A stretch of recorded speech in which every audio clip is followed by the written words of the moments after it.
Exode, chapitre 1er. Voici les noms des fils d'Israël, venus en Égypte avec Jacob et la famille de chacun d'eux.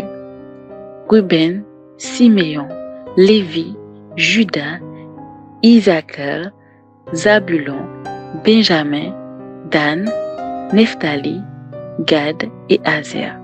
Les personnes issues de Jacob étaient au nombre de 70 en tout. Joseph était alors en Égypte. Joseph mourut, ainsi que tous les frères et toute cette génération-là. Les enfants d'Israël furent féconds et multiplièrent. Ils s'accrurent et devinrent de plus en plus puissants, et le pays en fut rempli. Il s'élèvera sur l'Égypte un nouveau roi, et qui n'avait point connu Joseph. Il dit à son peuple, « Voilà les enfants d'Israël qui forment un peuple plus nombreux et plus puissant que nous. Allons, montrons-nous habiles à son égard. Empêchons qu'il ne s'accroisse et que, s'il survient une guerre, il ne se joigne à nos ennemis pour nous combattre et sortir ensuite du pays. » Et ils l'ont établi sur lui, les chefs de corvée, afin de l'accabler de travaux pénibles.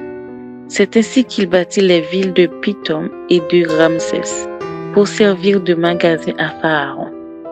Mais plus on l'accablait, plus il multipliait et s'accroissait. Ils l'ont pris en aversion les enfants d'Israël. Alors les Égyptiens réduisirent les enfants d'Israël à une dure servitude. Ils leur rendirent la vie amère par de rudes travaux en argile et en briques, et par tous les ouvrages des champs. Et c'était avec cruauté qu'ils leur imposaient toutes ces charges. Le roi d'Égypte parla aussi aux sages-femmes des Hébreux, nommées l'une Sifra et l'autre Pua. Il leur dit, quand vous accoucherez les femmes des Hébreux et que vous les verrez sur les sièges, si c'est un garçon, faites-le mourir. Si c'est une fille, laissez-la vivre. Mais les sages-femmes craignirent Dieu et ne firent point ce que leur avait dit le roi d'Égypte. Elles laissèrent vivre les enfants. Le roi d'Égypte appela les sages-femmes et leur dit, « Pourquoi avez-vous agi ainsi? Et avez-vous laissé vivre les enfants? » Les sages-femmes répondirent à Pharaon, « C'est que les femmes des Hébreux ne sont pas comme les Égyptiennes. Elles sont vigoureuses et elles accouchèrent avant l'arrivée de la sage-femme. » Dieu fit du bien aux sages-femmes.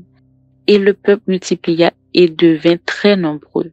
Parce que les sages-femmes avaient eu la crainte de Dieu, Dieu fit prospérer leur maison. Alors Pharaon donna cet ordre à tout son peuple. Vous jetterez dans le fleuve tout garçon qui naîtra, et vous laisserez vivre toutes les filles.